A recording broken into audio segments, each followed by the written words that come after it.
اللہ علیہ وسلم کی یہ حیثیت ہے. اور میں یہاں ایک اقتباس پیش کروں. اس سے پہلے قرآن کی جو آیت میں نے پڑھی، اللہ رب العالمین نے سورہ سبا کی اس آیت میں فرمایا قُلْ إِنَّمَا أَعِظُكُمْ بِوَاحِدَةٍ.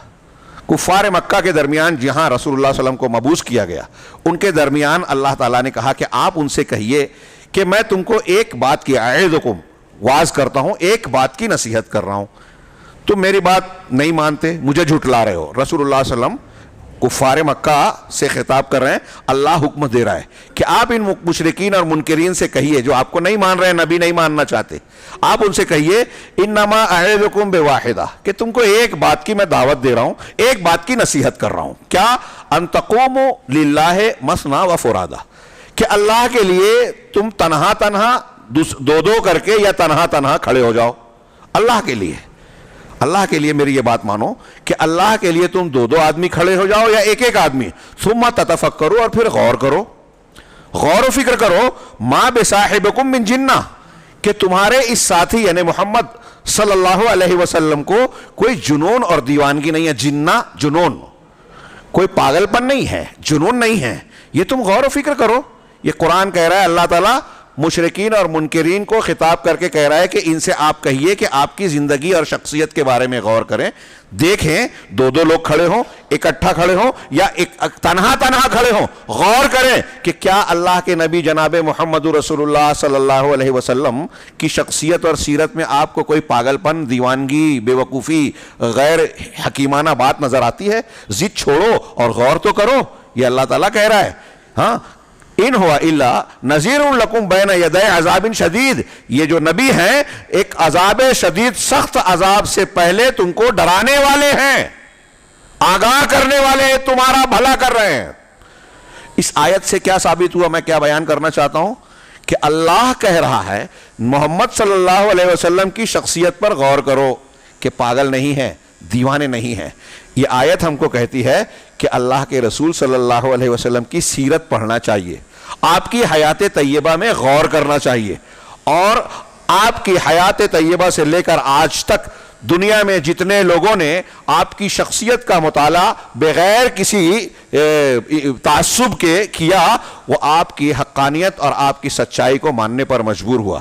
اور قرآن نے جو کہا وہ اس نتیجے پر پہنچا کہ محمد صلی اللہ علیہ وسلم کو کوئی دیوانگی نہیں ہے. آگے اگر تذکرہ موقع ملا تو شاید آئے کہ ہم یہ کہیں گے کہ غیر مسلموں نے بھی کتنا اللہ کے نبی صلی اللہ علیہ وسلم کی شخصیت پر لکھا، اور جب آپ پر مطالعہ کیا یہ جو اللہ نے مشرکین مکہ کو خطاب کر کے کہا کہ ان سے کہیے غور کریں. ہاں، جب لوگوں نے یہود، نصارہ، ہندو، جین یا کسی دوسرے مذہب کے ماننے والوں نے بھی نبی کریم صلی اللہ علیہ وسلم کی حیات طیبہ کا مطالعہ کیا تو متاثر ہوئے بغیر نہیں رہے، اور یہ کہنے پر مجبور ہوئے کہ آپ سے کامل اور بہترین شخصیت پیدا نہیں ہوئی. مائیکل ہارٹ جس نے دی 100 لکھی، عیسائی ہے. 100 دنیا کے بڑے آدمیوں، تاریخ کی بڑی شخصیات پر ذکر لکھا. عیسائی ہوتے ہوئے پہلا نمبر حضرت جناب محمد رسول اللہ صلی اللہ علیہ وسلم کا ذکر کیا، اور اس کی وجوہات بتاتے ہوئے کہا کہ محمد صلی اللہ علیہ وسلم پوری انسانی تاریخ میں تنہا انسان ہیں، شخصیت ہیں جنہوں نے تاریخ کا دھارا موڑ دیا. تاریخ پر سب سے زیادہ اثر انداز ہونے والی شخصیت آپ کی ہے. ایک عیسائی کہہ رہا ہے.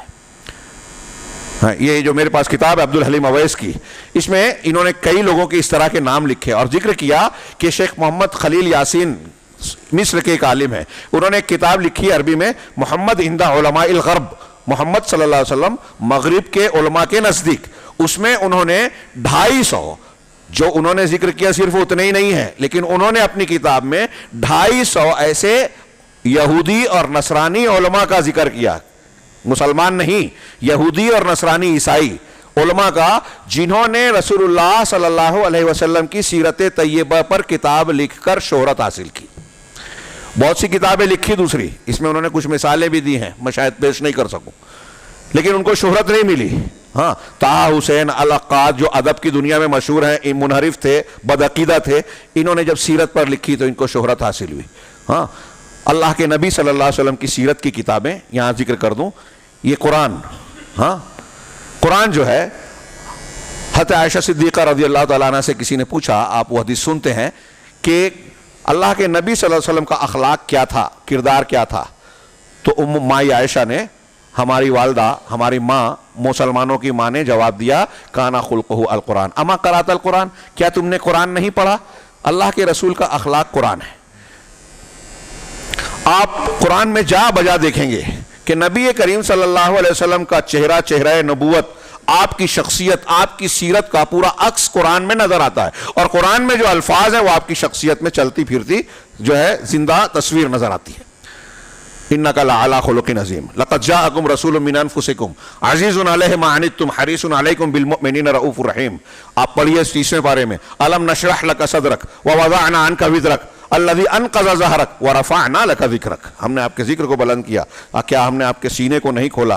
اس پر میں نے 2 جمعہ خطبہ دیا اس صورت پر، ہاں محفوظ ہوگا، ضرور سنیے گا، میری نہ سنیے، آپ تفسیر میں پڑھیے گا۔ کتنی جامع نبی کریم صلی اللہ علیہ وسلم کا مقام، اللہ تعالیٰ کا آپ پر احسان بتایا گیا، آپ کی شخصیت کی خصوصیات نظر آتی ہے اور زندگی کے بہترین پیغام اور ہدایات اس میں موجود ہیں۔ پھر آپ نے والضحیٰ واللیل اذا سجا کو پڑھا، ہاں آپ کی یتیمی، آپ کی پہلے کی زندگی، اور پھر اللہ کا آپ پر کرم، انا اعطیناک الکوثر میں ذکر کیا کہ ہم نے آپ کو الکوثر دیا، نہر جنت اور بہت سارا خیر عطا فرمایا، ہاں اور پھر اس کے بعد بتایا کہ جو آپ کا دشمن ہوگا فصلی لربک وانحر ان شانئک هو الابتر، آپ کا جو دشمن ہے نا وہی بے نام و نشان ہے۔ لوگ مسلمانوں نے، مشرکین مکہ نے آپ کا مذاق اڑاتے ہوئے کہا کہ آپ کا ایک بھی بیٹا نرینہ اولاد زندہ نہیں بچی، تو آپ کا مذاق اڑایا کہ آپ تو بے نام و نشان ہیں، آپ کی نسل چلنے والی نہیں ہے۔ اللہ کے رسول اللہ کو دکھ ہوا، رنجیدہ ہوئے، تو قرآن نازل ہوا انا اعطیناک الکوثر فصلی لربک وانحر ان شانئک هو الابتر۔ آپ کو ان کے الزامات سے غمزدہ ہونے کی ضرورت نہیں ہے،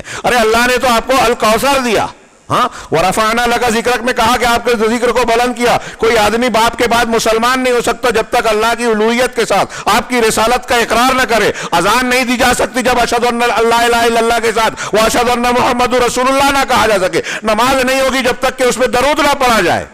آپ پر درود بھیجنا ایک نیکی ہے، یہ آپ کو اللہ نے بہت سارے خیر اور اونچا مقام عطا فرمایا، یہ آپ کی حیثیت ہے، لہٰذا اس کا شکر ادا کرتے ہوئے نماز پڑھے، اللہ کے لیے قربانی کیجئے۔ اور آپ کا دشمن ہی دم کٹا ہے، آپ کا دشمن ہی بے نام و نشان ہے۔ علامہ ابن تیمیہ کہتے ہیں کہ جو لوگ رسول کی مخالفت کرتے ہیں، رسول کے دین سے دشمنی کرتے ہیں، ان شانئک هو الابتر کی وعید ان تمام لوگوں کے لیے ہے۔ بہت رونگٹے کھڑے ہو جانا چاہیے۔